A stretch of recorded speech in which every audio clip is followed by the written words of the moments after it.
Started in a few minutes. Bringing in the Zoom folks who are coming in remotely.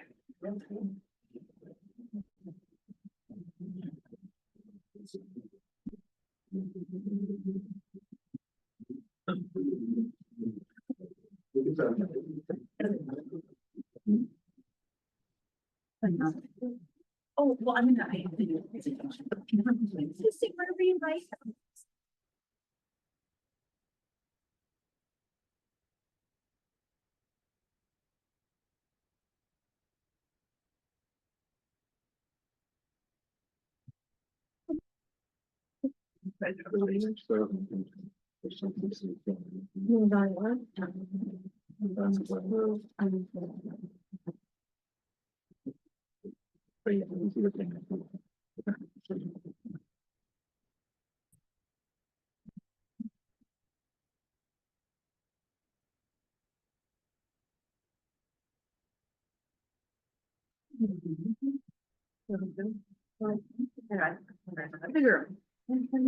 Okay. We'll see. All right, good evening, everyone. Can you hear me okay? I can kind of yell loudly. Let me know if you want me to be on the mic. Want to make sure everyone can hear okay. I just want to thank you all so much for being here. We were actually just in Cape Junction last night in Southern Oregon, doing another one of these for a different project down there, and also amazing like community, but very different vibe. They were so much louder. You guys are very quiet.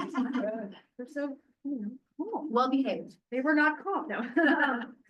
But anyways, yeah, again, thank you for being here. Thank you so much to our caterers. Please continue to eat food. There's lots of food. So yeah, before I kick it over to Alyssa, our amazing steering committee member. No, I'm gonna she's like, I'm not ready.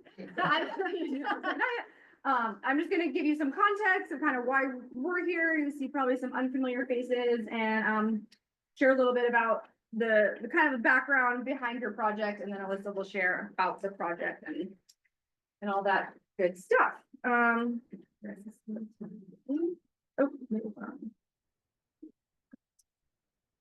no.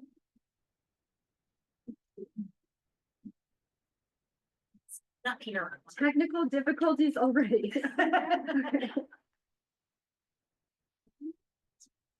Oh wait, let me try now. Oh, there it is. Okay. Okay, so yeah, we are here to talk about the Deathball Trail System, a very new project. This is not a project that exists yet. We're not even in the planning phase. We are really in step 0. So we want everyone to feel good about that, why we're inviting you in early. We really wanted to invite you in, and you get to meet some of the folks behind it that have started to work on it. We get to gather as a community and share a meal with us.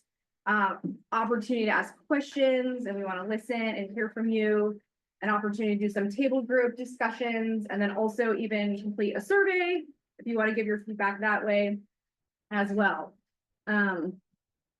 And so, yeah, a little bit about the Travel Oregon team. So, again, wondering why we're here. So we've got Travel Oregon staff, and then we also work with consultants and like recreation planners that help us do our work. So again, before I kick it over to the local steering committee, I'm just going to talk a little bit about us and what we do. So that's me. I'm Nastasia Olson. I'm a destination services manager with Travel Oregon. And we've got, they're not all going to introduce themselves tonight, but I'll share their names. Yeah, so we've got Scott Bricker is our destination services director. He helps us oversee a lot of our programs on our destination stewardship department. We've got Mason Kennedy here. Mason is our amazing coordinator on our team, helping us run this program. We've got Chris Bernhardt here with C2 Recreation. You'll be hearing from him shortly. Got Ashley Schaefer here with Empowering Access. We'll be hearing from her later as well. And then Vanessa Tharp, our amazing community outreach and event extraordinaire, helping us behind the scenes do a lot of our programming all across the state and events, not just this one, obviously. And so yeah, so what is Travel Oregon? Is anyone familiar with Travel Oregon or heard of it? Yes, Scott, you don't have to. Great, okay. So we are the Oregon Tourism Commission. We do business as Travel Oregon. We are a semi-independent state agency, and we are funded by a 1.5% statewide lodging tax. So anytime someone stays in an inn or a lodge or a short-term rental, that money goes into the state and helps fund us and our programs. And we have a 9-member board of commissioners that are appointed by the governor, and then our commissioners oversee our staff, our budget and our programs. And so our mission is to inspire travel and people to travel around the state, people from out of the state, people from within the state, to really uplift Oregon communities, really a purpose. So we do this by collaborating with partners, stakeholders, nonprofits, other agencies all over the state, to really help create economic opportunities, advance equity, and do that all with the respect of ecosystems, the environment, and the people and places that make Oregon. And so what this means is while we're like an economic development agency, we really are trying to do that our economic goals in balance with the people and the places, and really ultimately trying to help make thriving Oregon communities and support everyone. And so one of the ways we do this, I've mentioned, is through our programming. So one of the programs we recently developed last year is called Recreation Ready. It's really obviously with recreation in mind, outdoor recreation, and really is a way for us to help like live into that mission, help support communities. It's really designed with rural communities in mind, and really designed with the idea of trying to help your projects. Like we want to listen to you. We want communities to surface their ideas, the things that they want to see happen in their community to help support your local community, help you bring in visitors, help you grow your businesses, and really give you technical assistance, funding, planning, capacity, all of that, to really help you drive those projects forward and really like believe in them and support you in doing them. And so how the program works is over 2 key phases. The first one is really to assess the project, right? So you essentially applied. This committee came together and applied with the Deathball Trail System project in mind. You were chosen out of 4 projects actually across the state in our first cohort. So congratulations. I thought it was a very exciting project. There was demonstrated need. We had an initial community behind it and an amazing steering committee, and we really saw the value in it and really wanted to support you. So over 2 phases. So really it's to assess the project feasibility, and we're really in that right now. That's what we're doing, right? We're really early on in that. We're convening a steering committee. We're identifying the opportunities and considerations. We're performing a disability and inclusion evaluation. And we are engaging the community. We want to get feedback, and we want to help provide action planning to really help you move the project forward and understand next steps, assuming that everyone, and there's a lot of support for it, and that it feels good to the community. And then really in phase 2, it's to help you move those actions forward and advance the project forward, and to provide initially up to $100,000 in funding later this year, actually. So assuming the project's feasible and all sounds like good and moving forward, then that's our goal. So we're really excited to continue to support you in that. And just wanted to share really quick, like why trail tourism specifically, why is Travel Oregon invested in that? Again, not only, we work on other recreation projects, but this one specifically was also just made so much sense to us, and it really aligns with a lot of the work that Travel Oregon already does, and a lot of work that our partners do, and just makes a lot of sense, obviously. So like Oregon has millions and millions of miles of trails. We are really known for that. That is what makes us one of the things that makes us so special. 74% of Oregonians already use our trails. 55% of Oregonians will travel to these trails. It improves public health and creates prosperity. It's valued at $19.9 billion a year in the state.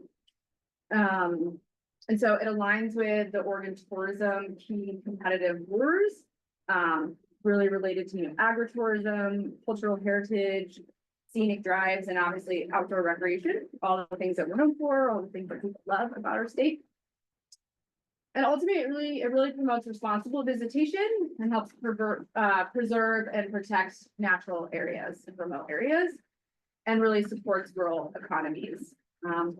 Most of our rural communities are connected to amazing lands and many trails. So, okay, so without further ado, I'd love to kick it over to Alyssa. Thank you, Saj. Yeah, no, does that work for you? Yeah. Great. So first of all, I want to thank everybody again for being here. What a great turnout. Thanks for coming out. I know it's because Nick closed the hub, but well, that's good. If it gets you here, it gets you here. So first I'll introduce the steering committee. For those who haven't met me, I'm Alyssa Brownlee. My husband Gary and I own Horse Creek Lodge and Outfitters up in McKenzie Bridge. I'm also the president of the newly formed McKenzie Trail Volunteers, a local trails nonprofit that we got. Well, I'll introduce you in a second. Next we have Connor Nolan, who is up here from Eugene. He's the destination development manager from Traveling County, Eugene Cascades Coast. He may be familiar. He's done a lot of work recently with the Outdoor Heidi designation. Then we've got Tim Hooten, who's sitting right next to Connor Nolan. He's the executive director of the McKenzie River Trail Run, or I guess the race director. He also happens to be like, if you need to know what trees are down where on the McKenzie River Trail, he's your guy. And then we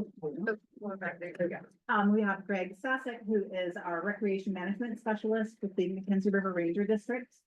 Chris Lavoy can't be here. Many of you know him. He's not tonight. And then Stacy Rudisil, who is she's also a local, and she's the volunteer coordinator for Cascade Volunteers. And that was the organization that I partnered with to apply for this grant. So the way this kind of came about was through conversations with the Forest Service leadership that started way back in early 2024, just around the idea that they recognize that we need more mountain bike trails, specifically more trails in general, but most specifically mountain bike trails for a number of reasons. One of which is that there's so much pressure on the existing trails that we have. We've seen this play out over the years. There are a lot of increasing numbers of user conflicts, specifically between mountain bikers and hikers, mountain bikers and trail runners. So looking at ways to kind of mitigate that, and then also fill in some of the gaps in terms of what our area provides in terms of like different skill levels of for trails, different types of riding, different types of bikes. Currently, there's no e-bikes that are allowed in our area, and I know that's a hot button issue, but I think e-bikes are probably here to stay. Adapted mountain bikes, and that's, I think, a part of the tourism industry that has largely been ignored. So I think this is a great opportunity for that.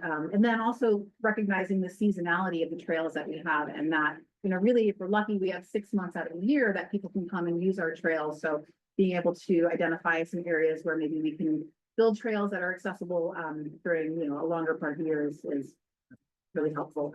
And then so you can kind of see here our area in relation to Deathball, and that's really kind of trying to maybe build some trails. So as we know, the McKenzie River Trail really exists as sort of the backbone of our tourism economy. And year after year, we've seen fires, floods, erosion, bridge failures. When that happens and tourism grinds to a halt, we all feel that, whether we're a local business or whether we work for a local business. So, that's obviously not a good thing. One of the things that I kind of thought of too, as we were having these discussions, as a community, we've dealt with things like fires and floods and have seen how that affects our infrastructure. And so we've talked about ways to build some resiliency and some redundancy in our power and our communication infrastructure. And I think this kind of represents an opportunity to do that with our tourism economy, with our economic resources. So let's see here. Before I talk, I know this looks like there's a lot going on here, and it looks like we've planned a lot of stuff. We have not planned anything. This is just concept that we kind of came to Travel Oregon with. And as Saj said, we're in this sort of the pre-preliminary, pre-planning stage.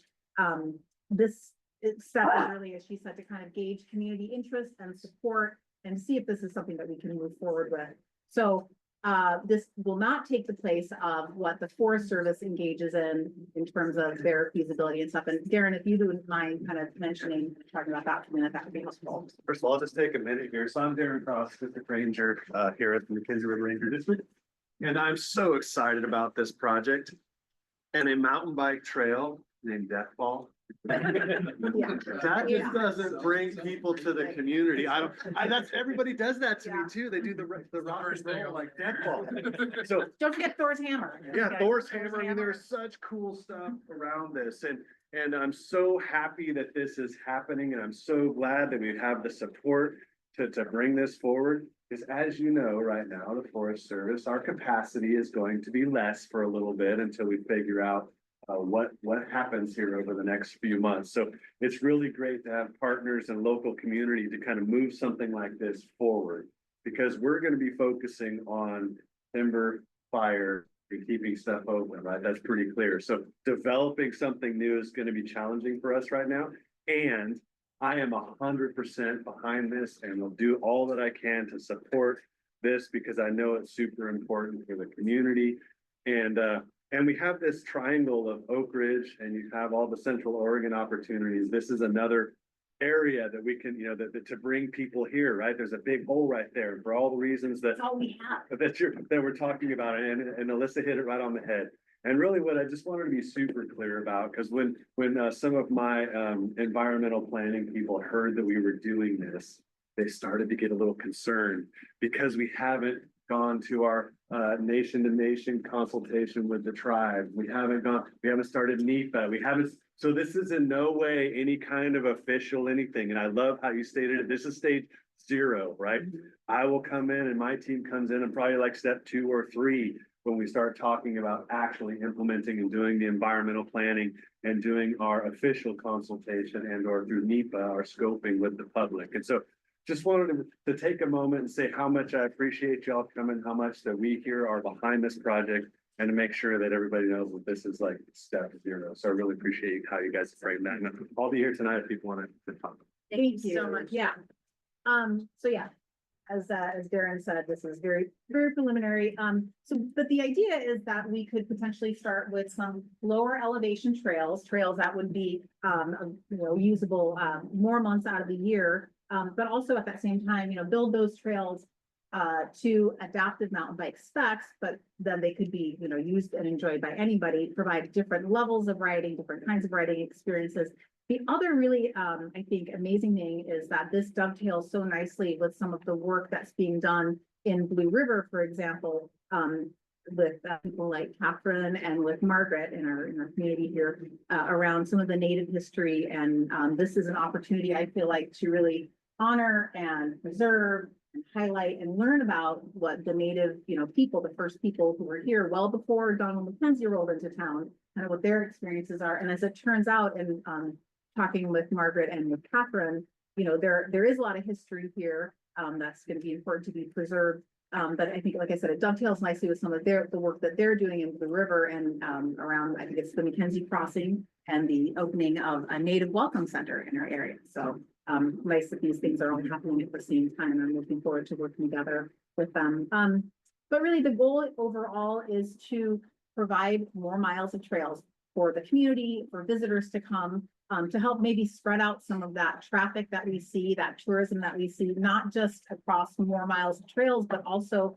across, more months of the year. So we can sort of spread things out and we can all, have jobs and support our community throughout the year, not just 6 months out of the year. And again, it's also a really important opportunity, I think, to start to engage people early on in the conversation, people whose voices have often been ignored or just been left out of the conversation, so that we can, welcome a much wider variety of people, of writers, and again, honor the history of this, really special place. So, and with that, I'm going to ask Madison Kleiner to come on up, and I'll let you introduce yourself, but she's going to talk a little bit about the local perspective and about, what tourism does for our local economy. Yeah. So, hello, my name is Madison. For those of you who don't know me, I'm one of the owners of McKenzie General Store. We are a year-round business. We are a restaurant and a store that offers organic goods, local goods to the community. And we also do live music seasonally during the summer, so May through October. We've been open for around, I think we're going on our 9th year, 10th year this year. So we've been here for a minute and kind of seen a lot of seasons of life in McKenzie Bridge through, as Alyssa talked about, a lot of natural disasters that come and ebb and flow and substantially affect business. But also, being a year-round business, we thrive for 6 months out of the year and struggle for 6 months out of the year. The heart of our business is 100% our community. That's why we're here. That's why we offer live music. That's why we offer the niche that we do and the products that we do in our business and set ourselves apart from all the wonderful businesses that are here. There's 4 or 5, different restaurants here and we all have our place and we're all really important. All that to say, 6 months out of the year is hard for all of us. And we want to be open because we want to be there year round for our community. Like that's why we're here. So improving the infrastructure to be able to have more year-round tourism and ecotourism would be really important. This is one of the ways that this will definitely support us in that. There's a lot in my brain. The reason that we want to be here, though, like I was saying, is because of my community, and ecotourism supports the community in more ways than one, but it brings in the money that allows us in most of the businesses up here to be able to continue to survive and then also to equal each other. And the root of why all of us are here and the time factor that I see the tourists and the locals is nature. So what better way for us to bring those together to be able to support each other than to continue to support the nature that we do have at hand and to really care for that land and honor that land and provide more accessible space for everyone to be able to use that land and use it more year round. Thank you.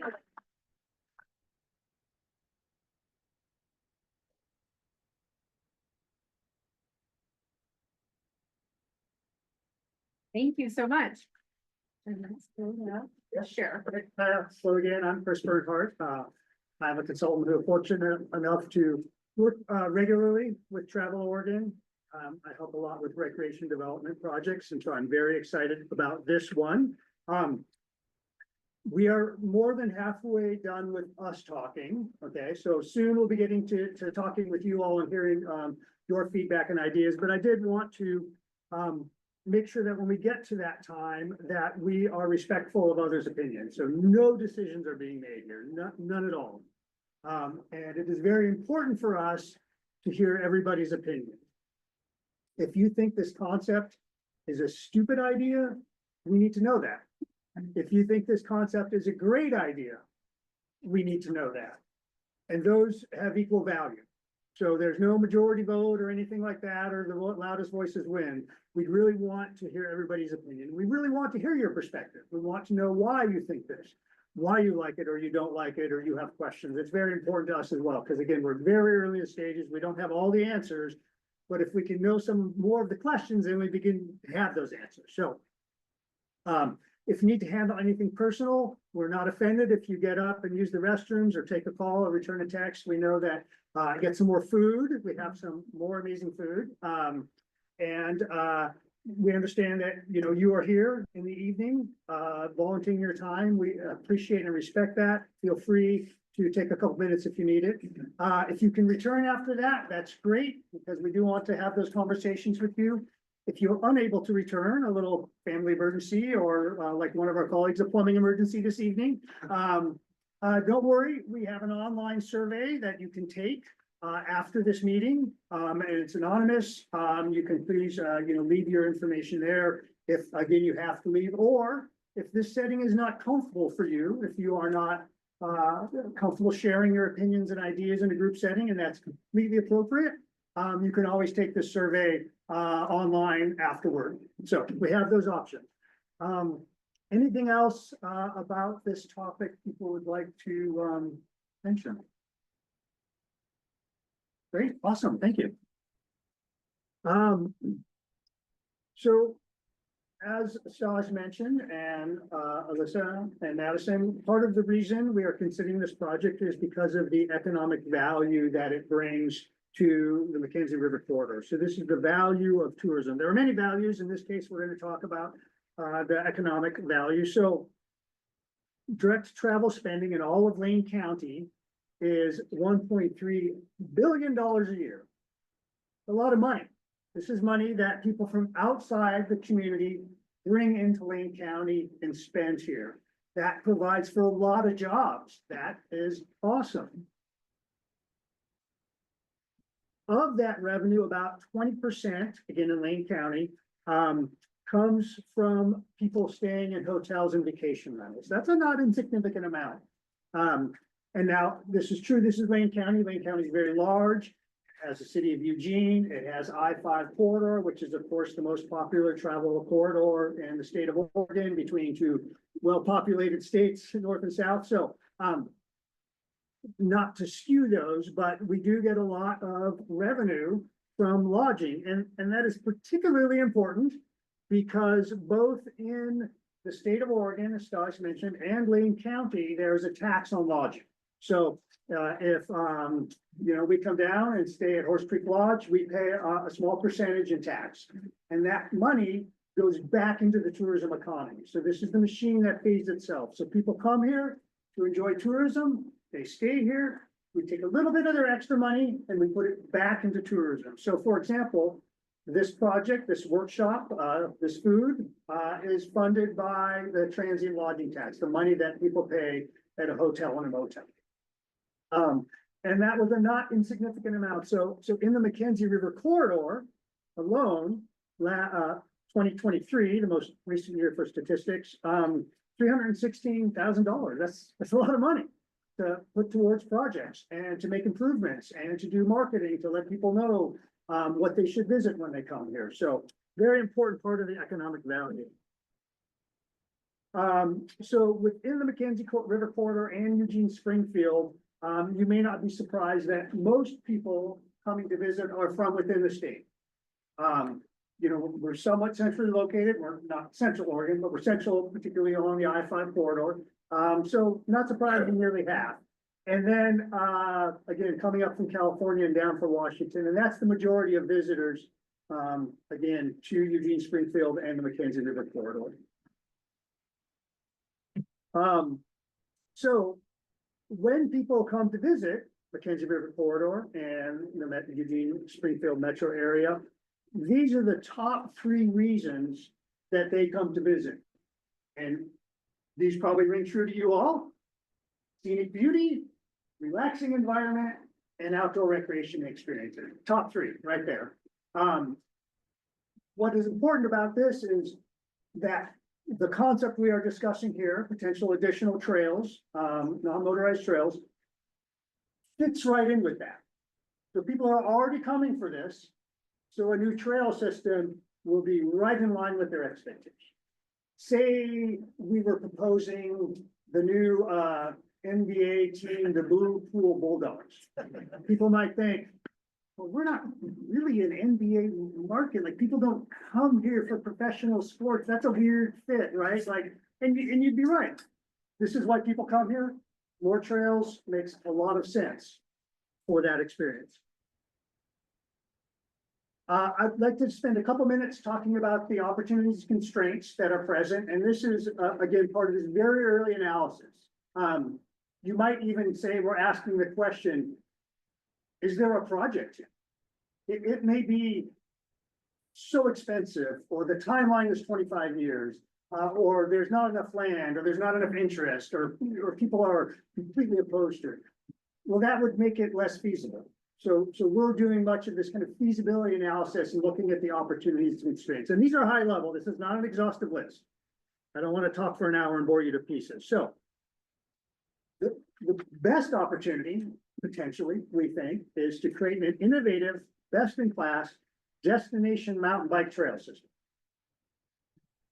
here, you wouldn't do something halfway. It's already very popular. We know that. We're not gonna make, another 2 miles of trail and think that's going to solve the problems and create all the opportunities. So we're building, a destination quality mountain bike trail system.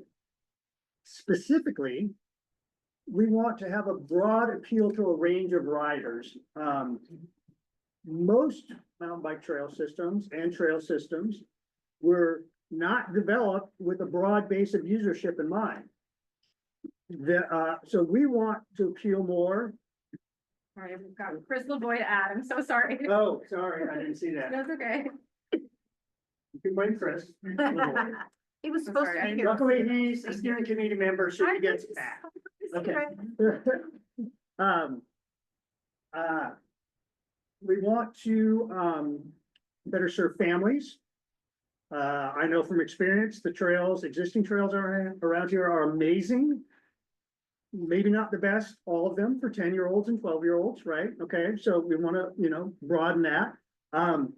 Adaptive mountain bikers, we know that a lot of trails in this area are not friendly or accessible to adaptive mountain bikers.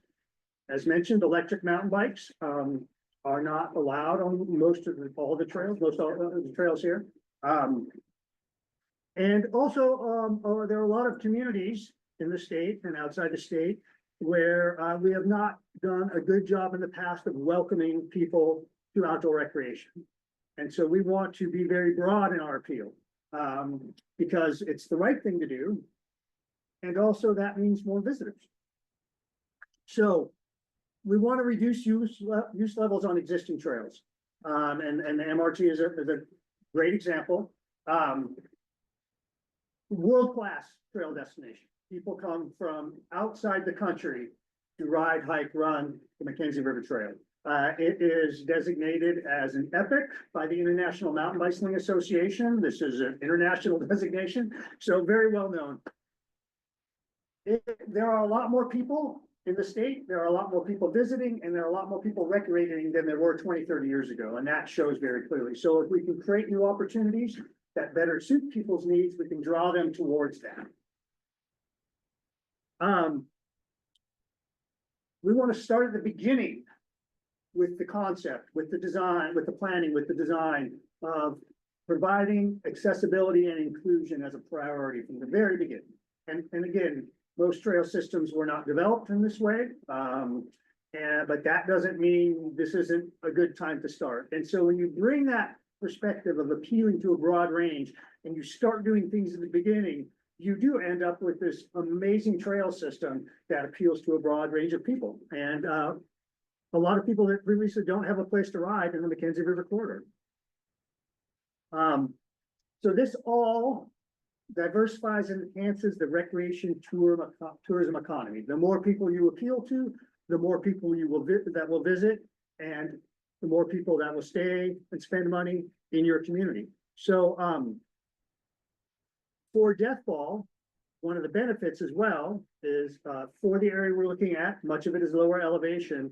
So you will have access to the trails much earlier in the spring and much later in the fall, and that's going to help smooth that out, right? So as was mentioned, super busy for 6 months, super dead for 6 months. Let's smooth that out. Let's bring that a couple months each way from the high point of the summer season. That makes it easier for businesses, right? Because then they don't have to just pile it on in the summertime. It's much more likely that those businesses will be here and that they will last.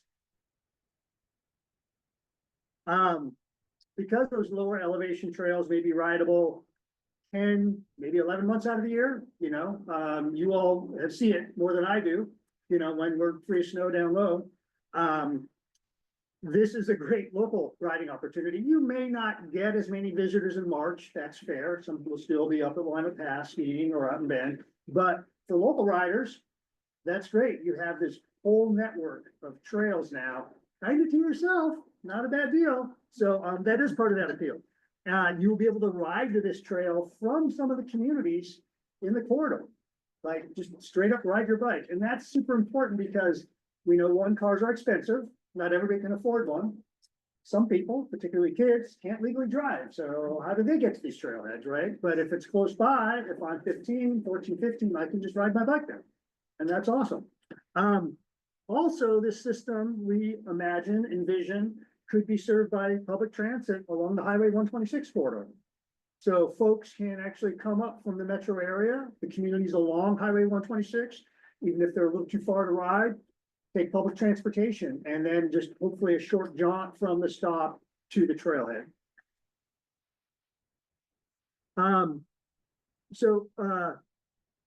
This opportunity cannot be understated. I cannot tell you how amazing it is to have Forest Service staff in a meeting, let alone participating and saying they support the project. I've been in many meetings like this where the Forest Service staff have stayed away, are, less than enthusiastic about a project, consider it more work, more heartache, more hassle, more management, more cost. So this is huge. Without this, we wouldn't be standing here having this conversation, frankly, because it would be much less feasible that this is possible without support from the leadership of McKenzie River Ranger District. Some of the constraints. As was mentioned, all new and major developments on national forests must undertake a rigorous review process as mandated by legislation. This is federal legislation. This cannot be changed with an executive order. So we will have to go through this process. Probably going to be multi-year. Even with good staffing, it's a multi-year process. So we just need to understand that this is not going to bring benefits starting tomorrow. Already, staffing is constrained at the district, necessary to oversee this entire process, even with community partners. The district staff themselves have to do a lot of the work. It's mandated that they do that by this legislation. They cannot outsource all of that. So planning, design, permitting, construction, and then the management. That's a big deal. There are other priorities as mentioned, and we need to integrate with those priorities. We need to be subservient to those priorities, and that is definitely an issue for us to consider. And then lastly, there are some of the areas under consideration have been burned. This can be difficult or potentially hazardous for trail development. We know that from working in other burned areas, this incurs additional development maintenance costs. You have soil more prone to erosion. You have weeds growing very quickly into the trail corridor. You have trees falling without predictability. So these are things that really are going to require long-term care of these trails until that forest regenerates to a point that it's more stable. So something we do need to consider. And with that, I would like to turn it over to my colleague.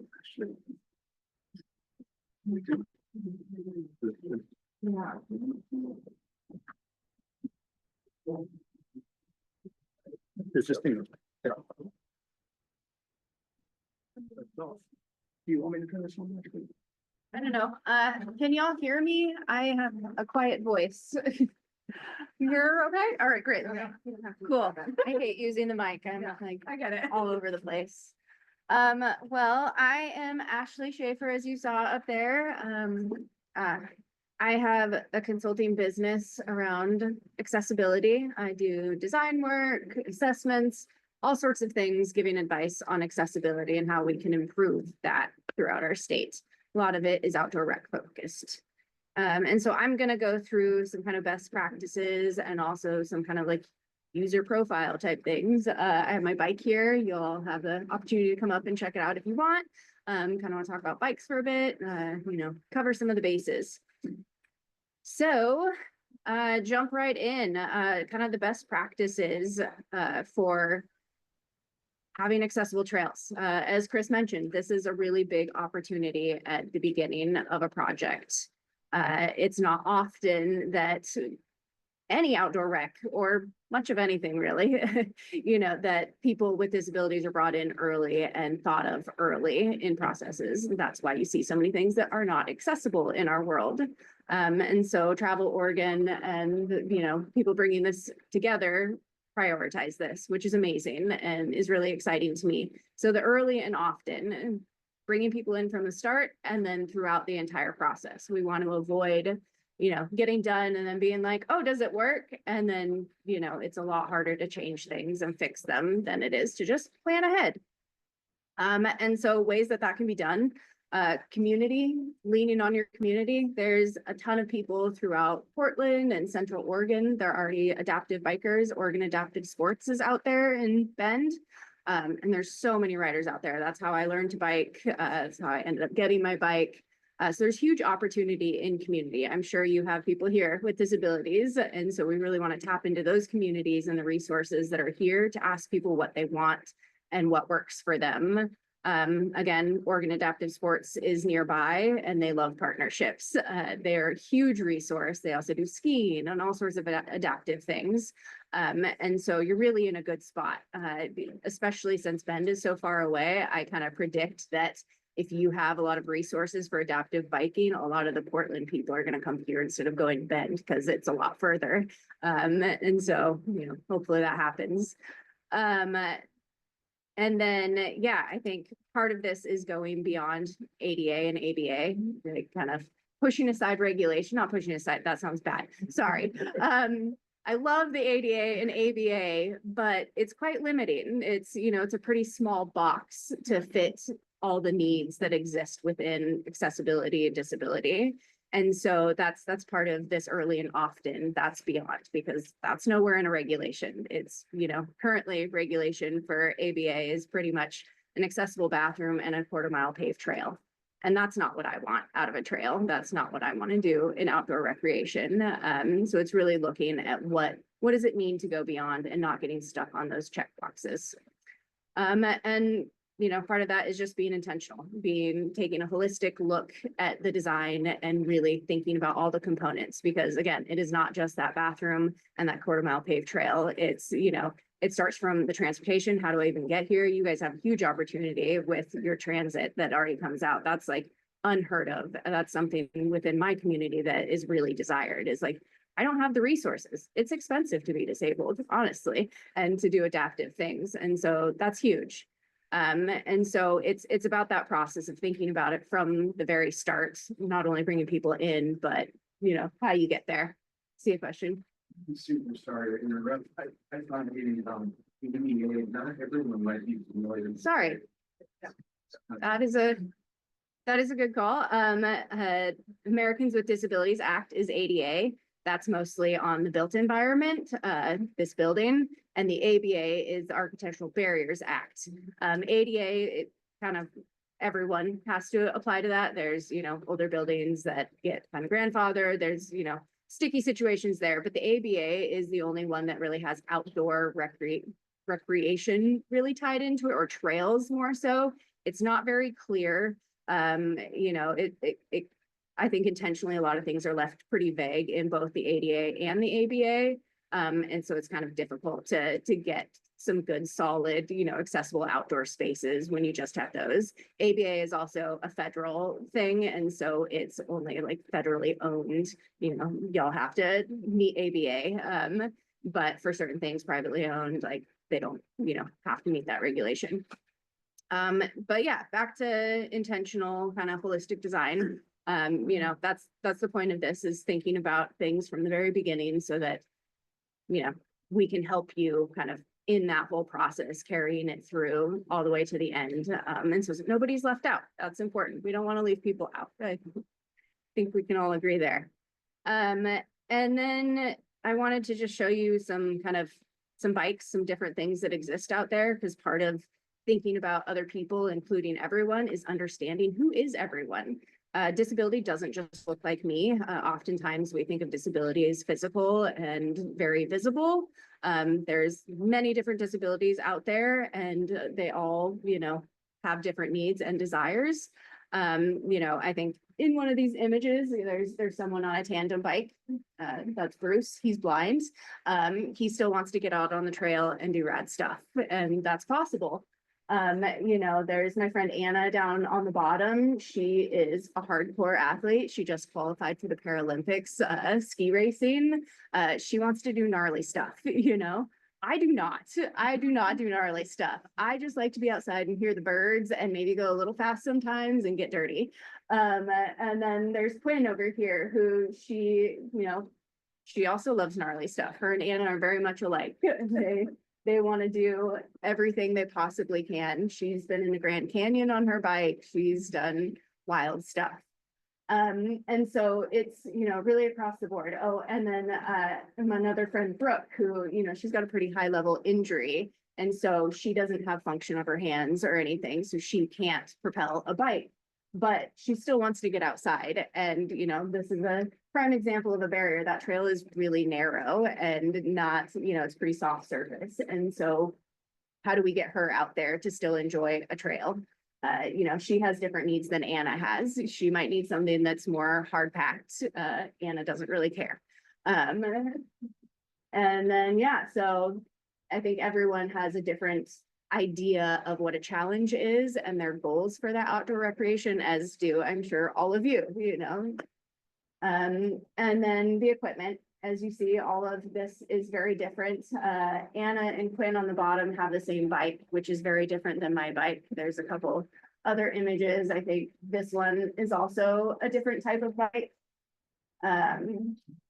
One thing they all have in common is pretty much every adaptive bike has e-assist now.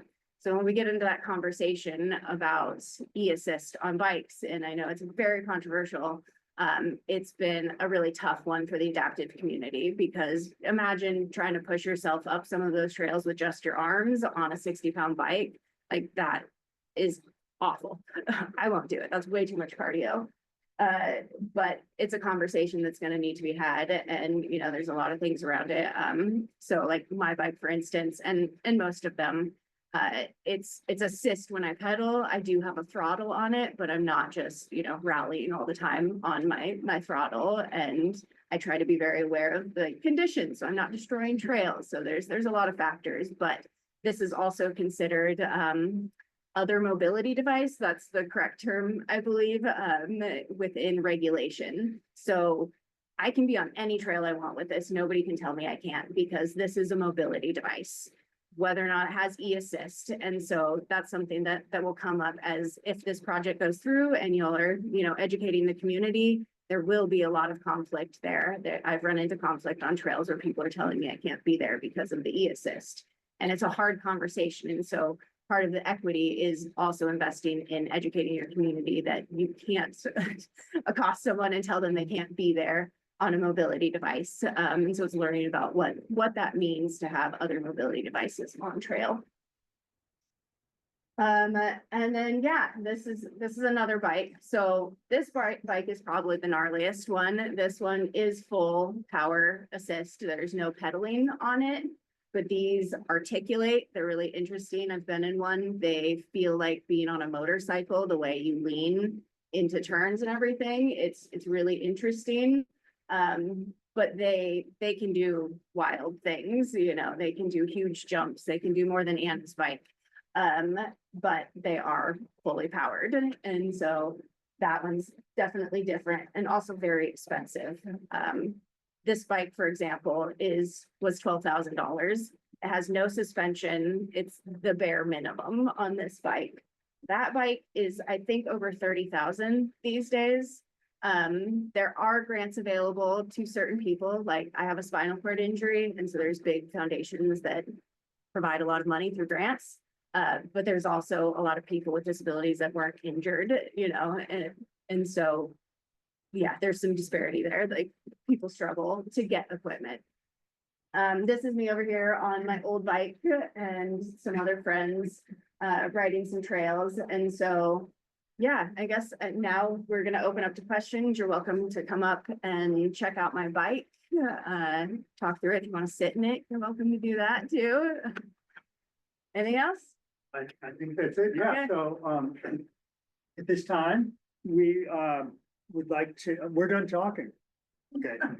But we're done talking with our patented talks. But we, ourselves, from Travel Oregon, the consultant team, and our steering committee members are available to answer any questions.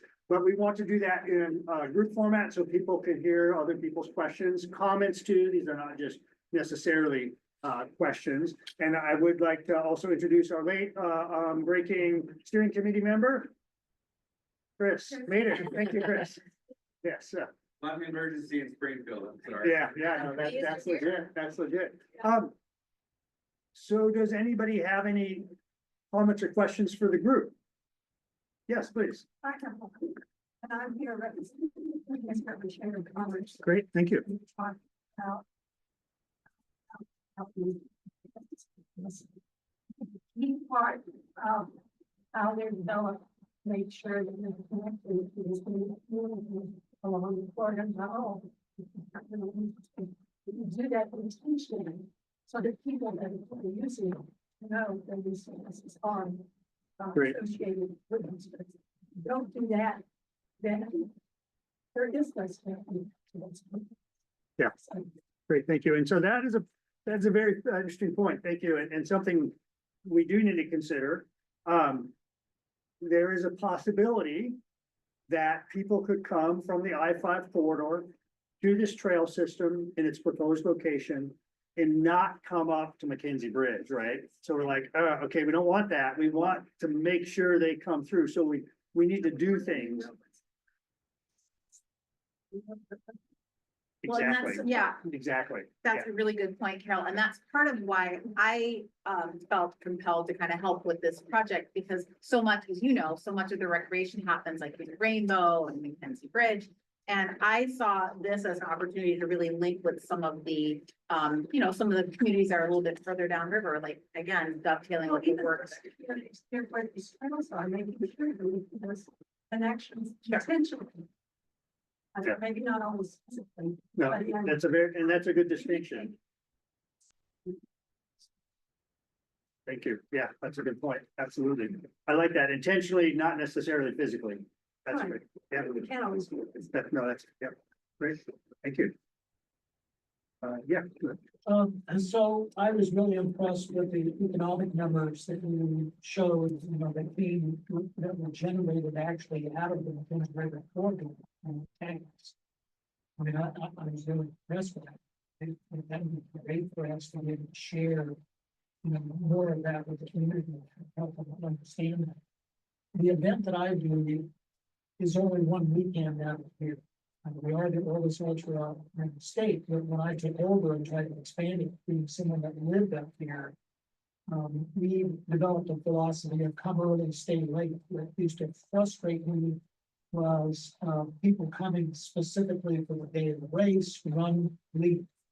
We were trying to encourage them to come a day early, the golf course, the river guides, fishing, the whole bit. And so I can see the potential not only for what this will do in the long run, but creating events that can happen there that would expand, something for a full weekend or weekends.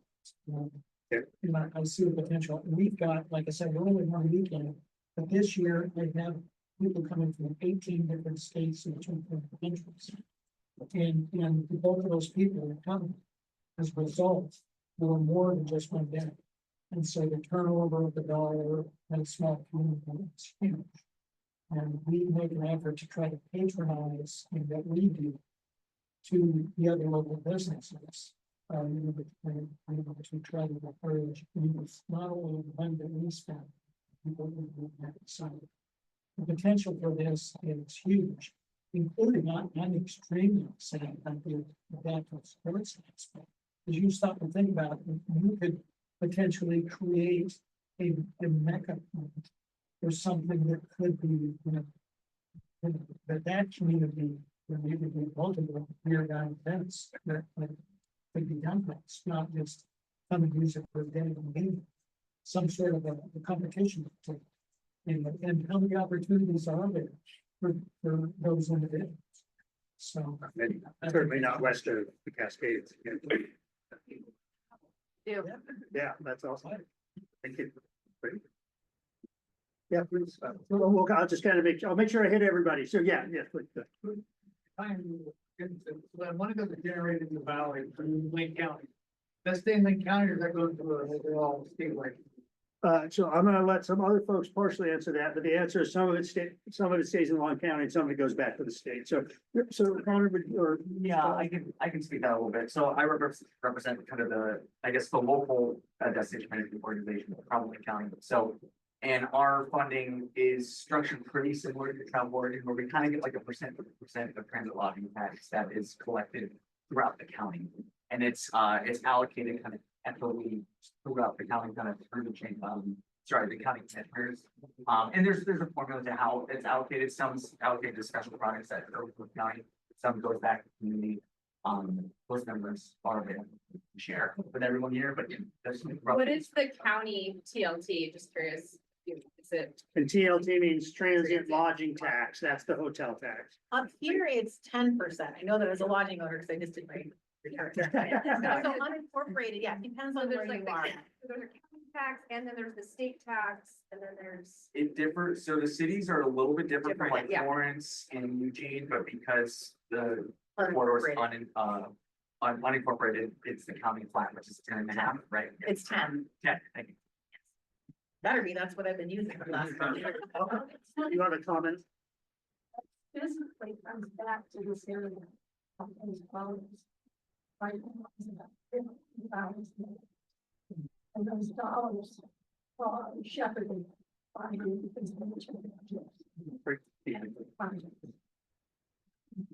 that's tourism.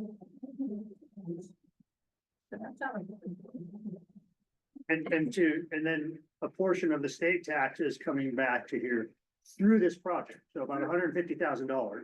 So 3 times what you get in your local taxes coming into this community for this project. Assuming it goes forward, again, we're not presuming anything.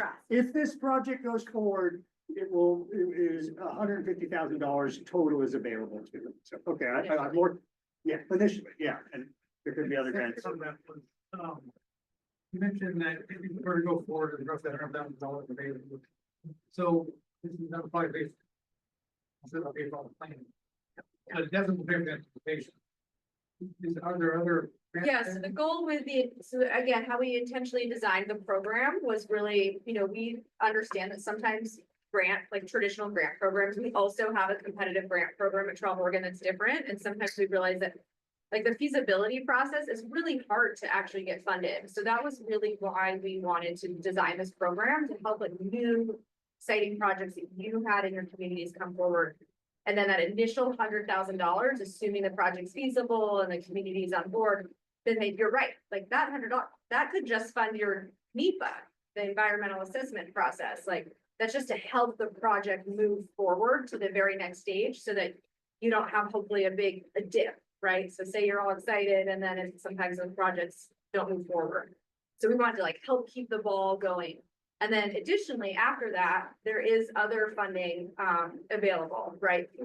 There's the Travel Oregon competitive grants, there's local government grants, there's RTP grants, there's and a lot of some of them are federal, some of them are state, funded in different ways. So that's a part of our job too, that we want to continue to help you over time to support that technical assistance and continue to help you find funding. And just for example, like sometimes we've helped get things congressionally designated, like there's a project up in the Willamette, northern Willamette Valley, and if who knows, congressional funding goes through, like they could get $3.2 million for their new mountain bike trail project that we kind of help support them with along the way. So we're always trying to think about that and help you do that because we realize it's a huge cost. Yeah. You had a question? Land ownership, there's some mixed private. A great question. Thank you. Yeah. Yeah, so we've had some, and we talked about this the other day a little bit, but we've had some conversations with Campbell Global, one of their representatives, and they have the land holdings. I think on the maps that we looked at before, it was Roseboro, but now it's Campbell Global. And they are open to doing some partnerships and possibly some easements. I think they're looking for a kind of a lease sort of a situation, so they're not just gonna do it for free. That was the initial conversation, but they're part of the conversation. They're very pro recreation, supporting the local economy. So not quite sure how that's gonna shake out, but We don't have a Campbell Global representative here. was that? We do not have a Campbell Global representative here. Right Oh, now. are you? No, I am Austin Larson, the Vice President of the Disciples of Dirt Mountain Bike Club. This is my daughter Cindy and my wife. I'm also a forester for Justina Resources, a local timber company, so I'm very well versed in the country. Used to work for ODF as the McKenzie Forest Officer, the Department of Forest Trees. So I'm very familiar with the country. Speak of. And Disciples of Dirt, Yeah. Mountain Bike Club, primarily out of Eugene, but not extensively, is that fair? They've spent lots of time up here. I try to get a mountain bike trail work day once a year up here to either log out from Castle or Leary. But you know, snow happens and such, and so it's been hard to get one on the calendar every year. You guys do a great job. Thank you. Yeah. But yeah, so we don't have a Campbell Gold person. He was invited to the meeting, but he had other, he wasn't able to make it, but he's part of the conversation that we're having and he's, you know, he may be on Zoom right now. Yeah, right.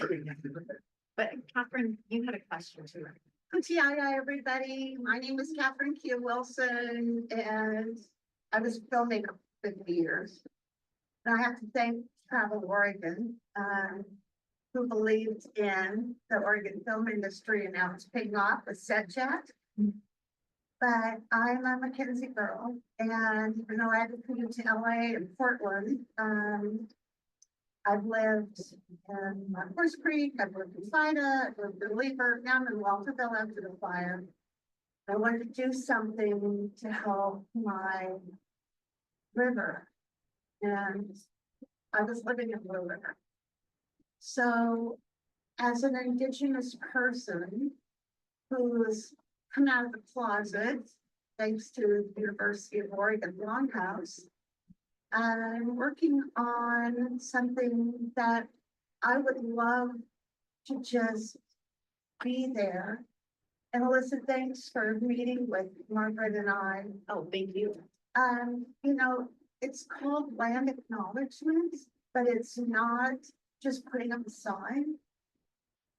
Essentially, a lot of these trails are old California Malala trails. If we have a consciousness of inclusion, which is what I heard, of all people, and it's an Oregon thing. I wrote a book about it. Oregon's very bicultural. We were five great grandparents, 1849 in Bell Fountain, Oregon. She's a bellman. Got a lot, you know, they were reciprocal. There was reciprocity between the early pioneers and the Indian people. But that got lost when the government got involved and gold. And Blue River, you know, had that too, right? What's going on? What I want to do is I want to honor all of our history.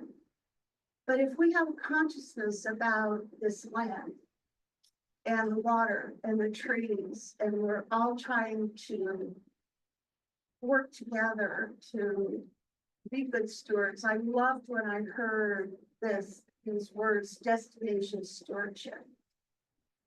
So I know that destination tourism has been a really wonderful thing for Oregon through the film industry. And it was my grandfather that said, I love that you're a filmmaker. My parents hated it, they were school teachers. Because it's a non-polluting, highly intensive labor, you know, that brings money from outside in. Does it sound familiar? That's what we're doing here. And I know that with like even things that it's really hard for the tribes to respond to requests for those NEPA things. I just wanted to say I'm here as a bicultural to help interpret each other's culture to each other, because I have to do it in my own head every day. And I want to help this. But I also feel, you know, that reciprocity is what I'm trying to do is create with Margaret's help. And thanks, Carol, I wish you were here to hear this. The tourism committee dollars that Connor helped get for this. We're having a grand opening for our Native Center in June. And it's a Native Welcoming Center, and it's a McKenzie crossing, not just of Native people, but of everybody. And I want to bring the cultures together and help each other. So I just wanted to volunteer to do whatever I can to help you guys with what you're doing. And I love this map. I think Chris Lavoy had something to do with putting this up on the that you showed up here about this loop, this 28-mile loop. If we could, also I would love to see is, we would love to help you with what you're doing and be included in this loop there in the river, on River Avenue. And I'm seeing, you know, trails from McKenzie River Trust as an idea. And then there's another idea with the county. Seems to be the year of the trail. And I just, the trail is on land. It's on our mother. I just think it's wonderful what you're doing, and I want to thank you for your support, not only for me being able to stay in Oregon and film here. Travel Oregon was one of the first people to support us with that. But with what we're doing now up here. So thank you, Travel Oregon, and thank you, Travel Lake County. Thank you, McKenzie Tourism.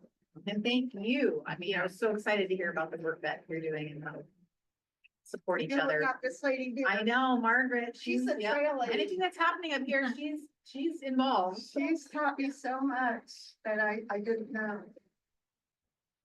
Thank you very much. I appreciate that. I thank Chris Lavoy for bringing me to the party. You need to move it. Oh, yes, please. Not so much a question, but an encouragement or Please. comment. I've lived up here 20 years and Viking Castle hundreds of times. And one of the encouraging things we see having to help businesses here is that low elevation accessibility. I live up here and I get friends calling me all the time. Anything open, anything open, anything open. And if we have some accessibility, more accessibility, more level, I think that would benefit businesses. The other thing is family friendly. I'm seeing so many more families and getting the kids involved. Very, very, very young age. They're the ones that are going to come up here. They can bring their kids down. They're going to ride their butts off all day. They're going to want something to eat, something to drink. Maybe you can stay up here if there's a place to park and ride the next day. So those, I would want to encourage you. So in terms of existing businesses and arriving, it's moved up here to greater than 20 ventures. Anything you can do to bring, I get people in event too, calling me, so what's open, leave them up. Eugene, same thing, so I would encourage you. As time appropriate. I think that would be a big one. This is awesome. Community out of here. Oh my God, I heard about this. It's like, yes, this is what we need. Good job. Thank you. Thank you. Why is the whole thing? This is learning. Ever come out? I would like to say one more thing, just real quickly. So, you know, part of the conversation that, you know, over the years when we've talked about trying to build new trails, there's always this idea of like, well, if there's not staffing to maintain the trails that we have, how can we, or why should we build more trails? And so I wanted to recognize like groups like Disciples of Dirt, Cascade volunteers. I mean, they've always been so generous with their time and, you know, helping to coordinate volunteer work days and such up here. But with that in mind, you know, we've talked about, a number of us in the community have talked about for many years about, you know, finally starting our own kind of local trail stewardship nonprofit. And thanks to some leadership from Tim Hooten and some legal help that we got, you know, we did end up starting our own local trail nonprofit, McKenzie Trail Volunteers, MTV. I know you were part of those conversations years ago, Austin. Yeah, MTV. That's right. That's right. So, you know, we'll talk more about that, and I'll share more about that as I have time. But you know, right now, kind of the key folks who are involved are, you know, myself. Got Tim Hooten, we've got Alex Nastashuk in the back. got Marcus Junkin over there, Dave Sanders is being pulled in, and yeah.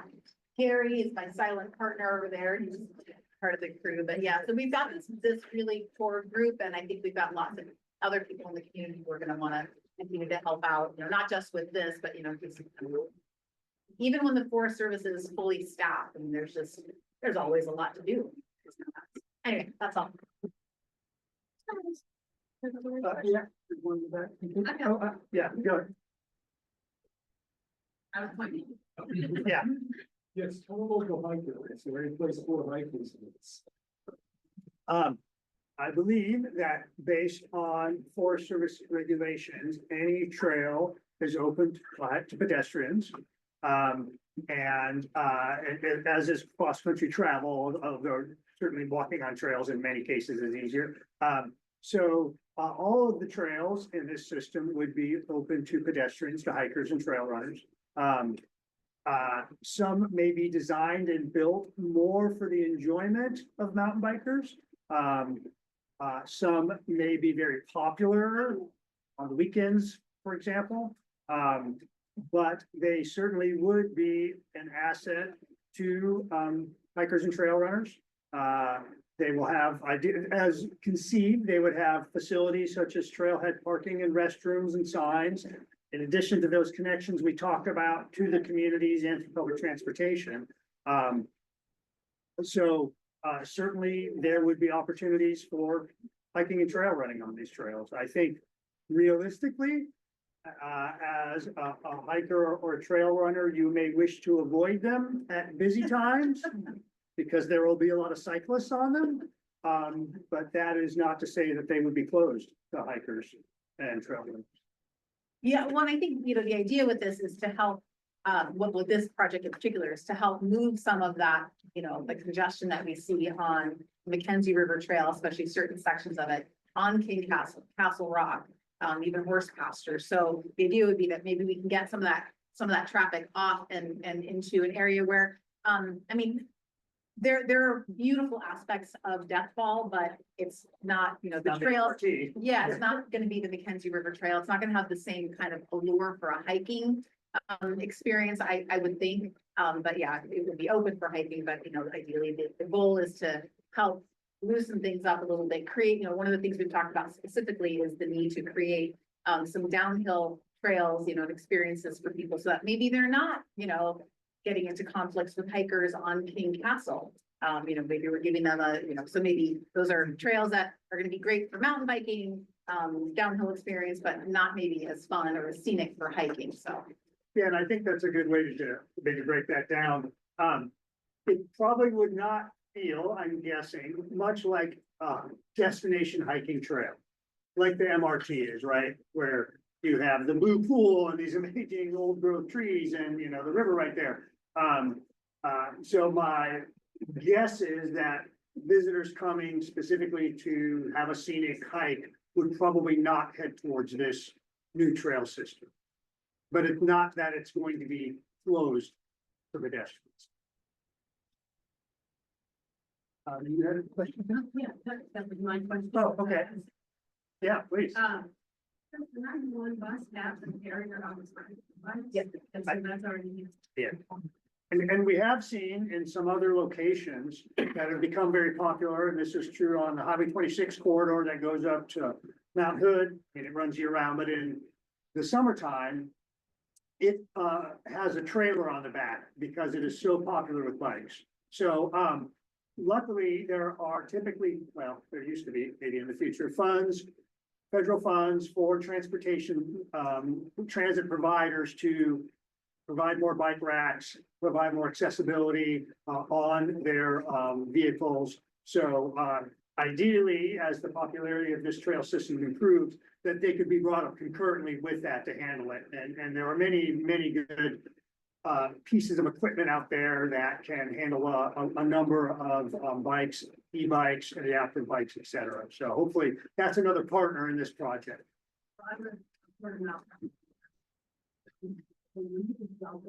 Yeah, great. Good, thank you. So I missed the presentation. Yes, you did. It was 5 to 7. Should we do it all over again for Austin? If I could click through the slideshow really quick, that'd be fun, and I'm serious. Out afterwards, everyone will get an email, who registered, and if you haven't, Do you have you any, didn't register, and we have your, want to share your email, we'll share it all. maybe a paper map handout of the area of Yeah, interest? we can go back. Oh, yeah, actually, yeah. And while she's doing that, I will, the question in the back, please, yeah.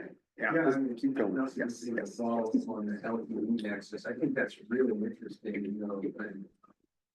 You all at one point, right? We want to go over that. Like between ages 13 and 15 and whatever, you can't drive. Yeah. Like, you wanna go out and like do stuff on public. Out there and do stuff. That's a tough time right there, right? And so, yeah, the LTE thing, is I think is really, particularly great. That's all the areas.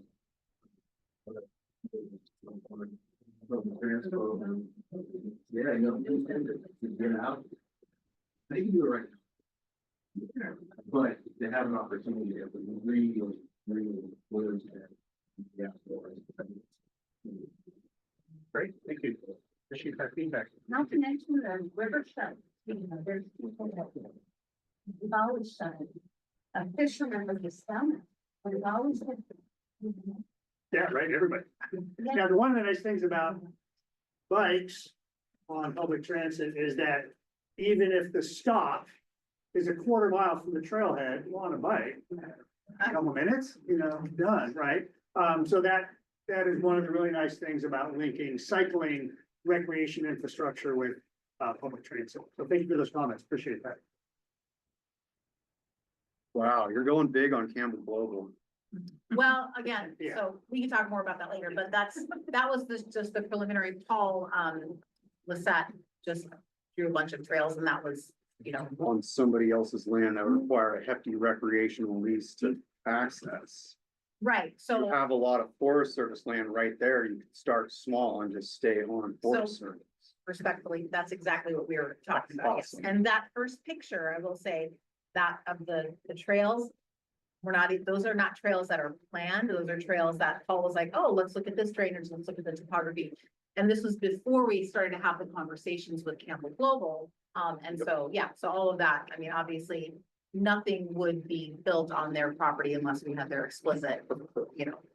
But yeah, there's so much land outside of their the land holdings that they have in there. That would be great for trails. So that's, you know, what we would focus on, obviously. I think there's plenty of Forest Service ground to keep the trail system completely on Forest Service. There are some key components on the, you know, within Campbell Global that would be cool to be able to access those, but we can't. The roads. Yes. So Jack, you had a question? Yeah, and you guys kind of answered this with the hiking question and the trail being bi-directional, accessible for all that stuff. I do a lot of work with the DOD, as a volunteer. I also have a business trail building company. I come from downhill racing, so I'm on like the very far end spectrum of the mountain bike experience.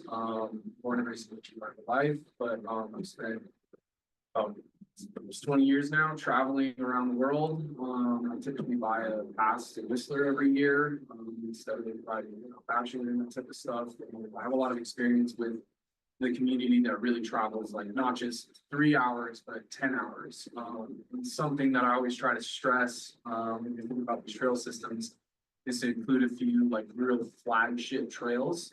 You know, and that's more on the advanced side of things. So maybe that's big jumps, maybe it's something that's really fast, that has a lot of texture to the trail, so dynamic. I know you guys are way before the planning stuff, but I just always want to stress that you'll get a lot more people, not just coming here, but coming back. If you can have one or two of these really amazing flagship trails. If you think, if you're familiar with Whistler, for example, everyone talks about the A-Line Trail in Whistler.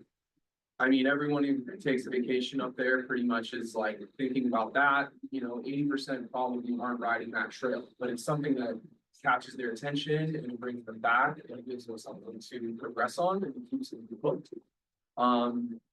For instance, you know, I have a lot of friends in the racing community who live in Washington. They'll come down to Oak Ridge maybe once every 5 years. It's not that far from them, but it doesn't, those trails kind of lack a lot of what the experience that they're seeking. And I think that's something that if you can plan that experience into this trail system, it's gonna be a lot more successful. Which it's a little funny to think about building trails for such a small segment of the community like that. But it's, in a lot of ways, it's like having a giant roller coaster at the front of the park, you know, even if the kids are terrified of it, they're still thinking about that roller coaster, they still want to come back, they maybe want to put themselves up to it. I've just seen the difference in the repeat tourism. For the areas that do have that high level of riding, which, you know, with Forest Service land, there's a lot of restrictions and barriers to that. Well, you know, like building huge machine jumps and stuff, it can be a little tricky. Yeah, so thank you. Yeah, Yes, but- I would say, yes to all of that, actually. I don't think we did mention that all the trails would be bi-directional. I think actually the expectation is that a lot of trails would be. It would be only directional. Okay, because that's huge, because then you can design the And trails. I don't think you can make a destination mountain bike trail system Okay, in this day without having directional trails. Gotcha. And, you know, we have, worked in many national forests where they, risk management is the key, right? And so you can do a lot of things in the right situation, you know, that were not really conceived of 10 or 20 years ago.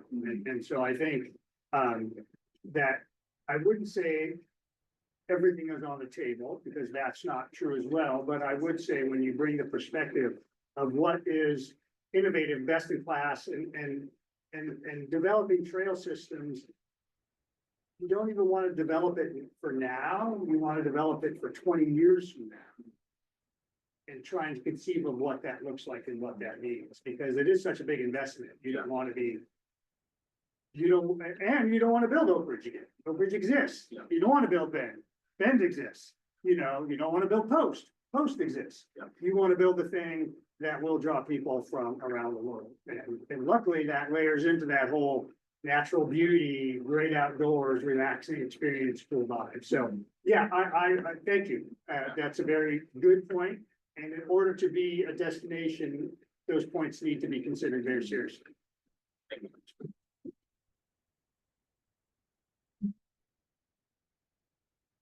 We have time and we have food and drink, so we are here to answer all your questions or receive all of your comments. If you have them. Yes, please. Hi, I'm Hira and I'm the outdoor program director at the University of Oregon. Appreciate Who's a badass mountain biker. So, but I wanted to echo the adaptive piece. So our biggest thing in U of O is we have so many adaptive students that don't get to do most of our programming, and we're trying to expand it. So this would be a huge asset to us. And I think just like thinking in the future too, to just grow our community. A lot of students come to the U of O and then they end up leaving. But there are a lot of them that stay in the community, and so having something like this, that could be accessible to all of them would be absolutely amazing. We would use it a lot. And then we would also be really interested in partnership for service projects and stuff like that, because I have student paper. Yes. But you know, We're interested in that. but the adaptive piece would be massive. So can for you us. tell me please a little bit more about the needs of some of your adaptive athletes? Is it Yeah, I mostly mean, mobility or? is it It's, online? well, a huge for us is transportation, so it'd be Okay. amazing if the buses ran. Great, Um, thank you. we do use the Hilliard bus sometimes, and we partner with OAS a lot. Okay. But that's a huge barrier for us is the transportation piece, and then we have students, of all adaptive abilities, so they can just, also maybe being able to access adaptive bicycles would be a really Okay, amazing okay, factor. yeah, good point. If there's any like rental or Yeah. something like that, that could be. And that makes more sense to have rentals if there are trails that Yeah. those bikes can utilize more Yeah. readily. So, okay. Yeah, and we would definitely. Onto that, I guess my question is like, you anticipate that any days of this having like community volunteer portions that we can, because I think a lot of that is like engaging community, especially I'm thinking of community. DOT is great, I hope I'm getting this fight group, and people are always, people that are not in these roles and want to be included in these kinds of things. So like I know there's a lot of like experience involved in already existing, but to anticipate like volunteer work. Oh, yeah. I think we would not be able to do this without a huge amount of volunteer work, so yeah. So like I'm imagining there's gonna, at some point, there will be a bid for a contractor. Next month. If everything goes. I You think feel free to jump in. they're, so, what we find frequently, in previous projects, particularly rural communities, although certainly, you know, we are fairly close to the Springfield metro area, that if we propose I'm just gonna put a number up there, 25-mile trail system, that if it was volunteer built, it would take too long to really accrue the benefits as quickly as we wanted to. At the same time, we do know that if you have professional builders do everything, then the local riders don't feel the ownership of it necessarily. And that starts way earlier, like this is the first part of that conversation, right? And then if the project progresses, those conversations progress. If this project moves forward, there's gonna be a lot more public engagement and outreach. There will be, if it moves to the next step, that engagement is mandated by the Forest Service process.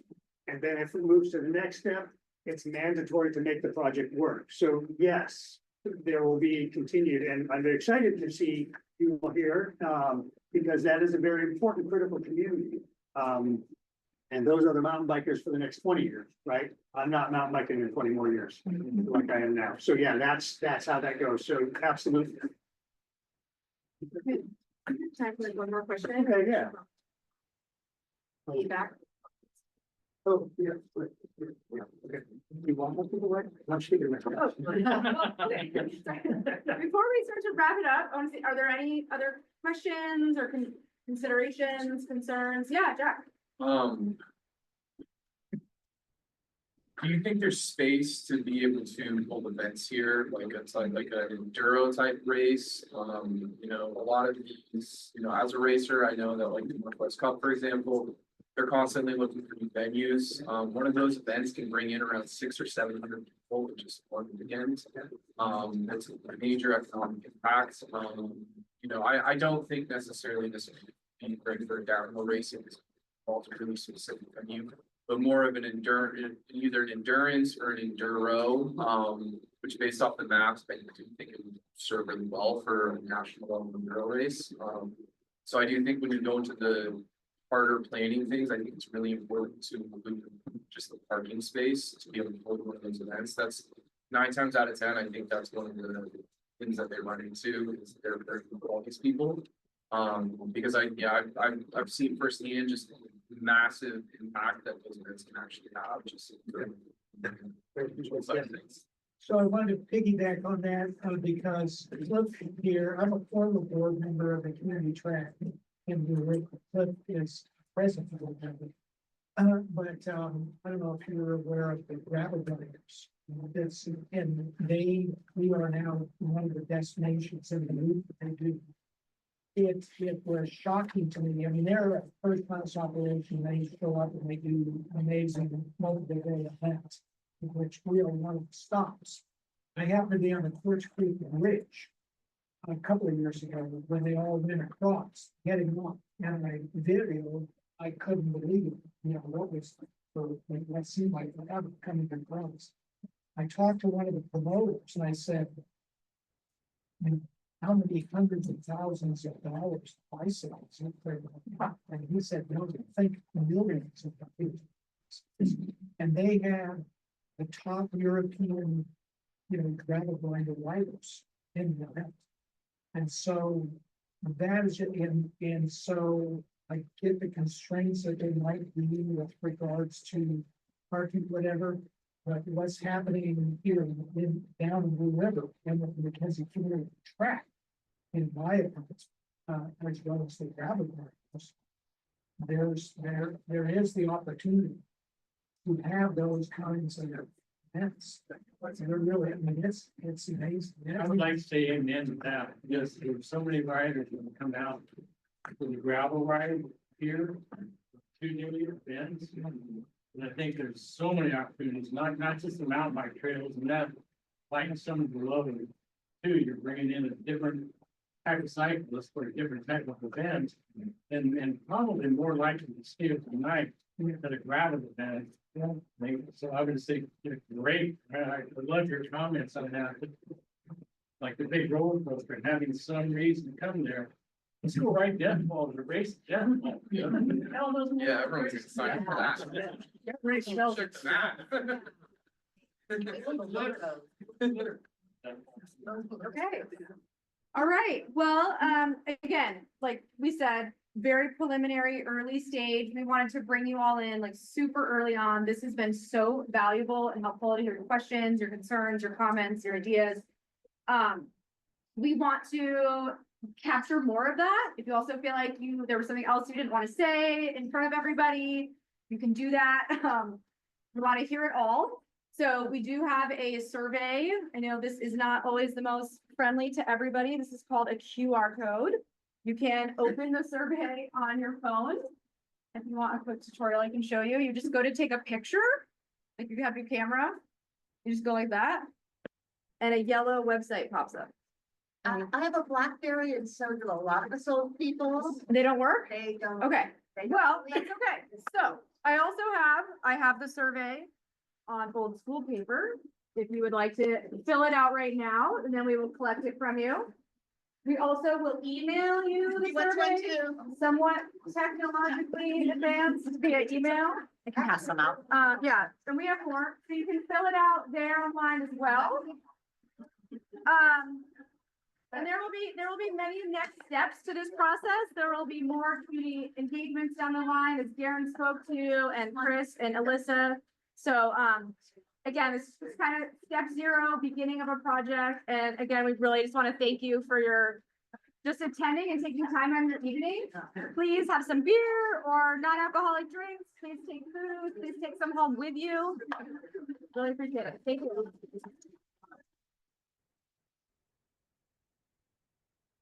Just really quickly, if you're taking the survey online through the QR code, that's going to take you to the splash page. That's going to take you to our website that has all of the information about this project. That's also going to be updated as time goes on. But if you're going straight to the survey, you're gonna have to go through the link, scroll down a little bit, and there's gonna be a big thing that says take the survey. Thank So you. just letting you know, you can hold on to that link for future use. That's where we're gonna have updates, but the survey is a little bit further down as you follow it.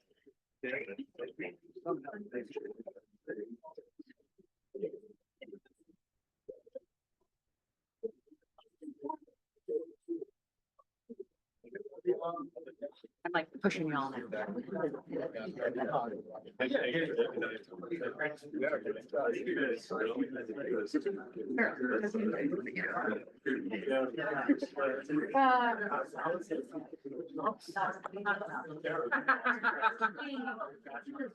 I didn't want to go on forever.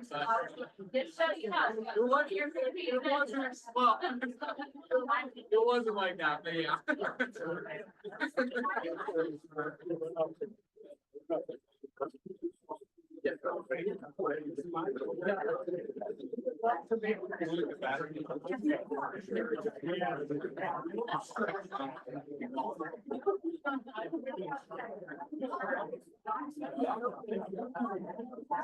Okay. No, that was one of those. I was like, oh, yeah. It's just a good point. Yeah, you're like, all right, get the name out now.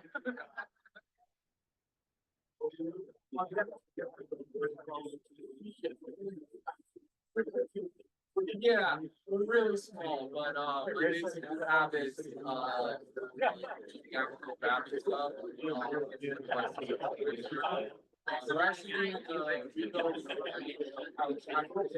over. So we're legal. I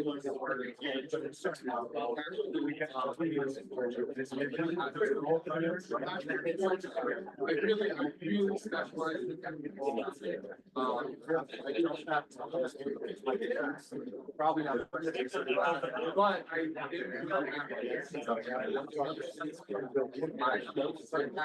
didn't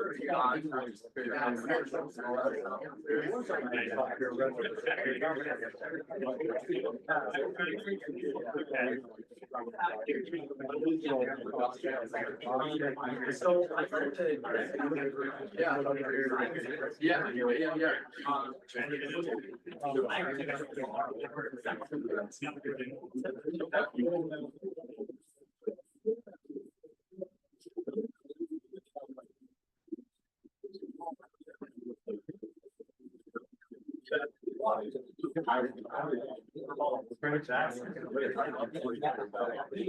Yeah, I would love to. What if you play, I don't have a card or anything.